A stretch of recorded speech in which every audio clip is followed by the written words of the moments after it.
It's been well known that a lot of directors don't have a very good experience working with Marvel when it comes to directing MCU movies.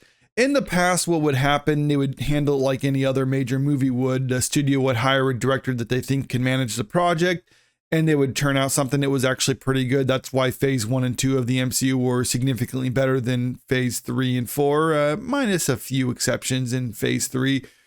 But after a while, the studios kind of got tired of butting heads with the directors because, like any talented director who's more of an artist, they would have their own vision of what they think should be done versus the studio would have their idea of how things should be done. So there would be those conflicts. And after a while, the studio decided the best way to get around that would be to hire people who won't be willing to fight back. And that's usually hiring more up and coming directors, people who haven't really handled major projects like this. And the studio doesn't necessarily want them to direct the movie. They just want them to kind of manage the day-to-day goings on the set, whereas the studio is making all the creative decisions. And we've heard time and time again about directors saying that that's essentially how it works. Chloe Zhao, when she directed The Eternals, was told that all the action scenes will be taken care of, so she doesn't have to worry about that. Nia DaCosta, she left the production of the Marvels early during the post-production phase because the studio's handling all that anyway, so why even bother? But that's the people working behind the scenes on the movie. We're talking now about actors working on Marvel projects too, because it looks like the Marvel Cinematic Universe is having issues trying to retain some of the actors that they have, because it seems like a lot of the more experienced actors are people who are just obligated to be in the movies by contract. But it looks like a lot of them don't actually want to be there. And we're going to start seeing, I think, something similar, because a lot of more talented younger actors to have a potential for being in an MCU movie don't really want to be in an MCU movie either, because, they're just not good quality anymore. So we got this interview that came out recently with Michael Douglas talking about his experience working on Ant-Man and the Wasp Quantumania. And even though he's contracted to be in their movies, he was saying he wanted to be killed off so he doesn't have to do anymore.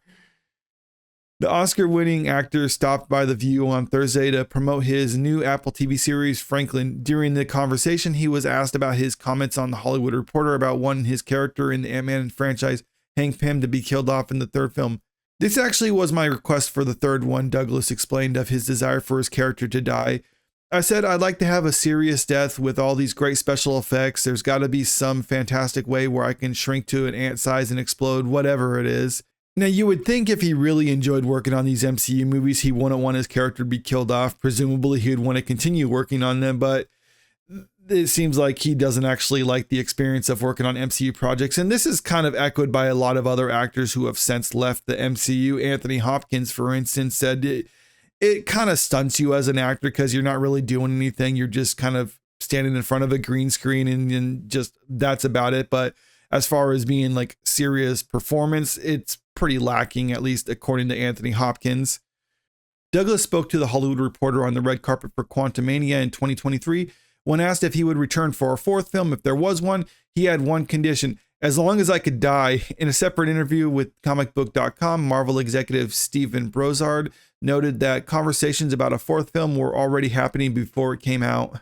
It looks like the conversations from Marvel is like, hey, Michael, we're going to be doing another Marvel movie. What do you think? And he's just kind of like, fine. And I do think it is important to point out that just because there was talks about a fourth movie before the third movie was released doesn't mean that they actually have any plans of making one. As of yet, I don't believe there's been an announcement of a fourth Ant-Man movie, because it's still ultimately predicated on the movies succeeding at the box office, which Ant-Man and the Wasp Quantumania was a huge failure for the studio because it cost so much money for them to make. And it's continuing Marvel's trend of their latest movies having a worse audience and critic score than the previous movie in the installment. And I think that's why a lot of veteran actors like Anthony Hopkins or Michael Douglas are wanting to jump ship, because they're thinking like, well, I don't want to be attached to something like this. It's cinematic junk food, to say the least. And I'm not dismissing junk food, but if you're wanting to be serious, you don't want to be attached to a Marvel movie for too long. And I think a lot of other younger actors are starting to see this, because this is supposed to be the future of Marvel. You get these veteran actors to establish certain things, and then they pass off the torch to a younger generation.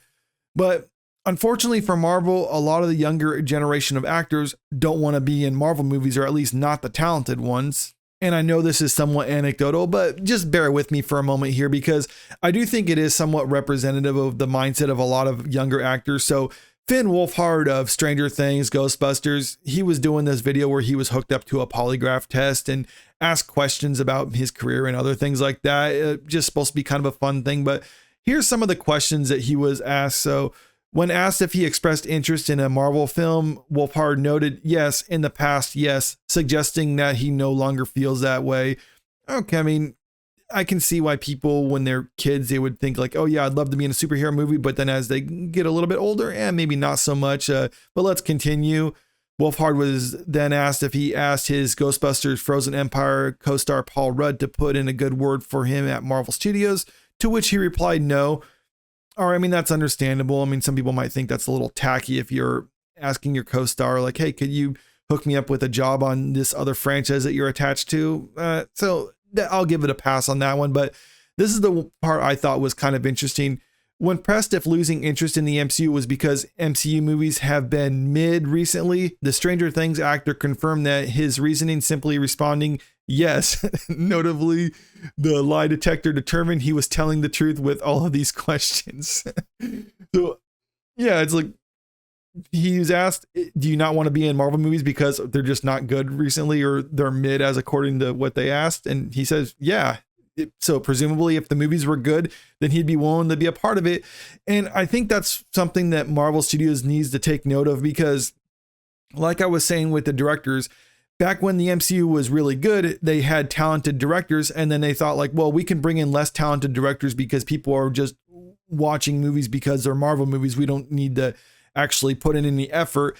And I think actors are just kind of like the last ones to catch on to this. So now you got the talented actors and younger actors who are saying like, I don't want to be in a Marvel movie if I'm already contractually obligated to be in one. Or you got other people who are saying like, I'm not contractually obligated to be in a Marvel movie and I don't want that because I'd rather do something else. So that means the only people that they're going to be able to bring in the future are just less talented actors and stock photo models and things like that. Just people who will just be willing to take the job because they can't get work anywhere else. And that's not a good sign for Marvel if that's going to be the future of the franchise. But let me know what you think about all this in the comment section below. Do you think they have trouble retaining some of their more talented actors? Do you think the only reason they have some decent ones still on board is because they're contractually obligated, or for some other reasons, like they just don't care anymore? It's just a paycheck to them. Because I'm curious what other people have to say about this. And if you haven't already, make sure you click that subscribe button if you want to stay up to date with the latest in entertainment news. And don't forget to click that like button and share the video with your friends because it really helps out with the channel. Thank you.